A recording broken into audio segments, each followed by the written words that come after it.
Si vous êtes comme la plupart des gens, vous vous réveillez chaque matin en entendant l'incessante sonnerie de votre réveil. Puis, vous vous extirpez à contre-cœur de votre lit parce que vous devez vous rendre quelque part ou faire quelque chose. S'ils avaient le choix, la plupart continueraient de dormir. Nous nous rebellons donc naturellement. Nous appuyons sur le bouton répétition et résistons à l'inévitable réveil sans avoir conscience que cette résistance envoie un message à l'univers que nous préférons rester couchés, inconscients, plutôt que de vivre activement et en toute conscience et nous créer une existence que nous disons souhaiter. La plupart des gens se sont résignés à évoluer sans exploiter leur potentiel. Nous savons qu'il existe un niveau de succès, d'accomplissement et d'épanouissement accessible. Mais nous nous sentons coincés et nous ignorons quoi faire pour nous en sortir. Découvrez une vérité importante sur le réveil. Se résoudre à ne pas toucher à ce bouton « Répétition » est un acte dont la signification est peut-être plus profonde que nous le pensons. Lorsque vous retardez l'ouverture de vos yeux jusqu'à ce que vous ne puissiez faire autrement, à savoir que vous attendez la dernière minute pour sortir du lit et commencer votre journée, sachez que vous résistez en fait à votre existence. Chaque fois que vous activez le bouton « Répétition », vous commettez un acte de résistance vis-à-vis de votre journée, de votre vie et de la démarche consistant à vous forger l'existence que vous dites vouloir. Pensez à toute l'énergie négative qui vous entoure lorsque vous démarrez votre journée dans cet état de résistance. Lorsque vous répondez à la sonnerie de votre réveil par un dialogue intérieur de ce genre. « Oh non, il est déjà l'heure. Je dois me réveiller mais je n'en ai pas envie. » C'est comme si vous disiez « Je ne souhaite pas vivre ma vie, tout du moins pas pleinement. » Nombre de personnes souffrant de dépression disent que le matin est le moment le plus dur de la journée. Elles se réveillent la peur au ventre. C'est parfois à cause d'un travail qu'elles se sentent obligées de garder ou d'une vie de couple qui vacille. Certains individus ont simplement cet état d'esprit à cause de la nature de la dépression et sa faculté à peser sur l'esprit, les émotions et le cœur d'une personne sans raison particulière.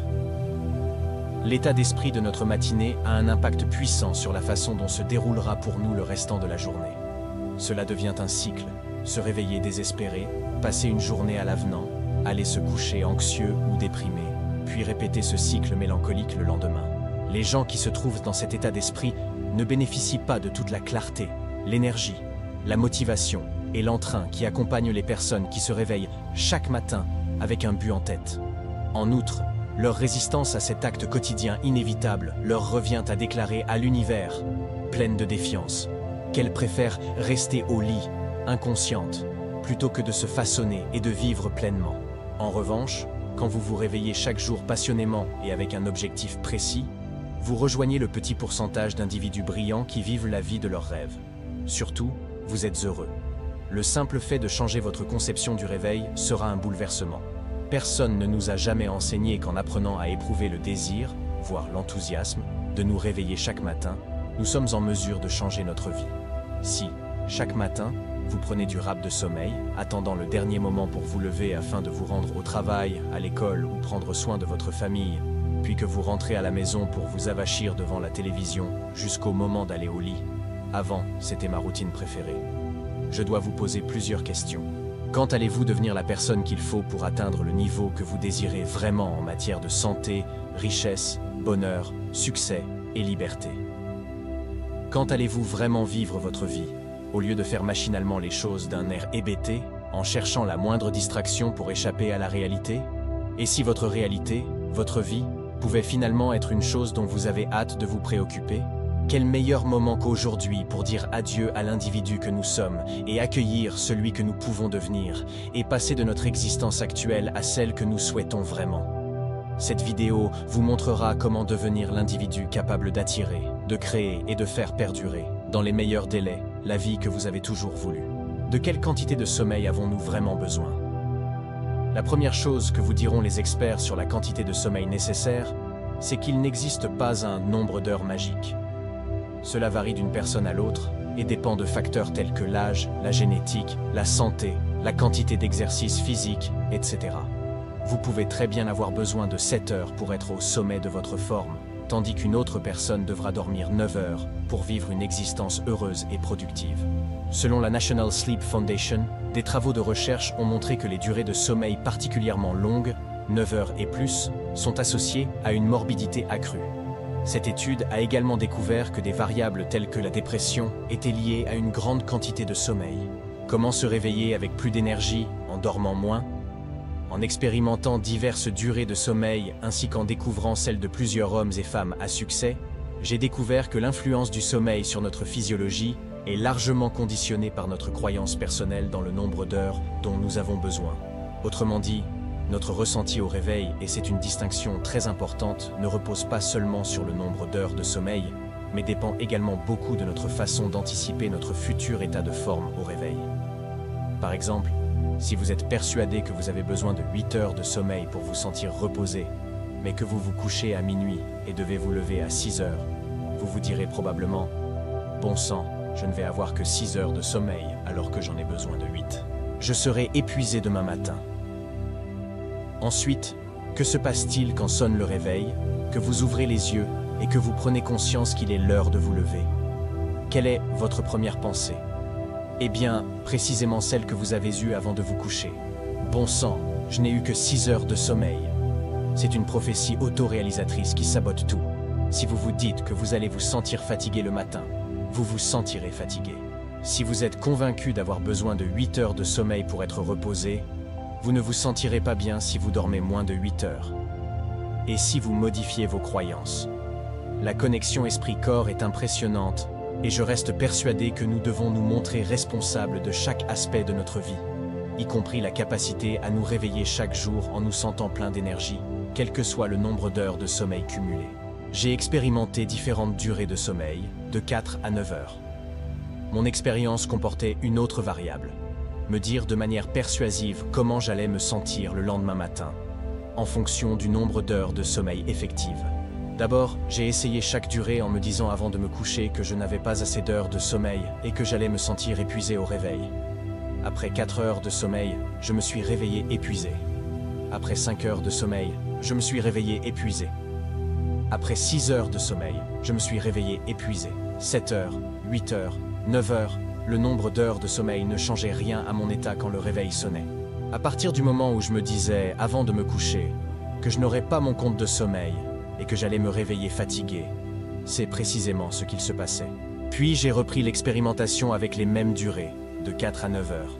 Mais cette fois-ci en récitant, avant de me coucher, une affirmation disant en substance que j'allais me réveiller le matin plein d'énergie. Merci de m'accorder ces 5 heures de sommeil cette nuit. J'ai précisément besoin de 5 heures pour me sentir reposé et plein d'énergie au matin. Mon corps est capable d'accomplir des miracles, et notamment de produire une grande quantité d'énergie avec 5 heures de sommeil récupérateur. Je suis persuadé que je crée la façon dont je vis la réalité. Je choisis de faire en sorte de me réveiller demain plein d'énergie et enthousiaste à l'idée d'attaquer ma journée, ce dont je suis reconnaissant. J'ai découvert qu'en dormant 9, 8, 7, 6, 5, voire uniquement 4 heures, je bénéficiais précisément de la quantité de sommeil idéale à partir du moment où je le décidais délibérément avant de me coucher, en affirmant que ces heures de sommeil allaient donner de l'énergie à mon corps pour me sentir merveilleusement bien le matin. Je me réveillais systématiquement en me sentant mieux que jamais. Je vous encourage à expérimenter cela vous-même. Découvrez maintenant la stratégie en 5 étapes pour vous réveiller plus tôt le matin. Étape numéro 1. Définir des intentions avant de se coucher. La première clé du réveil est de garder ceci à l'esprit. Votre première pensée du matin est généralement la même que la dernière avant de vous coucher. Par exemple, il nous est tous déjà arrivé d'avoir toutes les peines du monde à nous endormir parce que nous avions hâte de nous réveiller le lendemain. Que ce soit la veille de Noël, de votre anniversaire, de votre premier jour d'école, des vacances, de la prise de vos fonctions à un nouveau poste, dès que le réveil se déclenche, vous ouvrez les yeux avec enthousiasme, pressé de sortir du lit et d'entamer la journée qui s'annonce. En revanche, si votre dernière pensée ressemblait à « Ce n'est pas possible de me lever à 6 heures, je vais être crevé demain matin », vous aurez probablement comme première idée au réveil « Oh mon Dieu, il est déjà 6 heures. Oh non, je n'ai qu'une envie, me rendormir. » L'essentiel est donc de créer délibérément chaque soir une attente positive pour le lendemain matin. Étape numéro 2, mettre son réveil à l'autre bout de la chambre. Si vous ne l'avez pas déjà fait, placez votre réveil le plus loin possible de votre lit. Cela vous forcera à vous lever et à mettre ainsi votre corps en mouvement. Le mouvement crée l'énergie. vous lever vous aide naturellement à vous réveiller. En gardant votre réveil juste à côté de votre lit, vous êtes encore à moitié ensommeillé lorsque vous entendez la sonnerie. Il est alors bien plus difficile de sortir de votre torpeur. Je suis sûr que vous avez déjà roulé sur le côté, encore à moitié endormi, puis éteint le réveil sans même prendre conscience qu'il s'était déclenché. Il m'est déjà arrivé à maintes reprises d'être convaincu que la sonnerie du réveil faisait partie de mon rêve.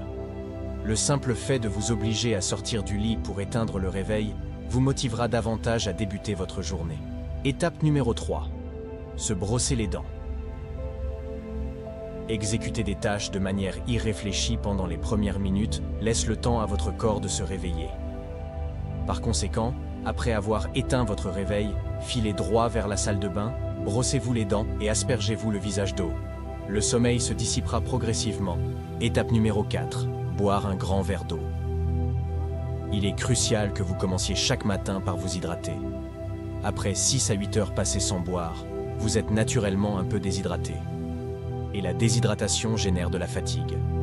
Souvent, quand les gens se sentent fatigués, à n'importe quel moment de la journée, ils ont en réalité besoin de plus d'eau et non de plus de sommeil. Commencez par vous servir un verre d'eau, ou faites comme moi, remplissez-en un la veille pour l'avoir à côté de vous le matin, et buvez-le à la vitesse qui vous convient. L'objectif est de réhydrater votre corps et votre esprit le plus vite possible, afin de remplacer l'eau dont vous avez été privé pendant votre sommeil. Étape numéro 5. Enfiler sa tenue de sport. Dernière étape, et non des moindres, revêtez votre tenue de sport. Certaines personnes préfèrent commencer la journée en filant sous la douche, mais je pense que la douche du matin se mérite après une bonne suée. L'exercice physique matinal est essentiel pour exploiter au mieux votre potentiel, car il vous met dans un état mental, physique et émotionnel optimal pour vous offrir une journée gagnante. L'exécution de ces 5 étapes très simples ne prend que 5 minutes.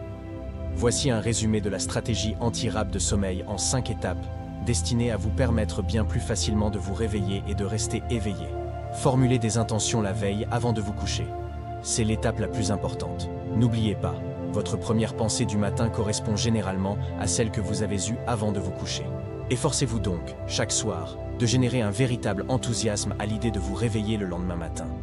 Mettez votre réveil à l'autre bout de la chambre. N'oubliez pas, le mouvement crée l'énergie. Brossez-vous les dents, buvez un grand verre d'eau, hydratez-vous le plus vite possible, enfilez votre tenue de sport, votre douche matinale se mérite.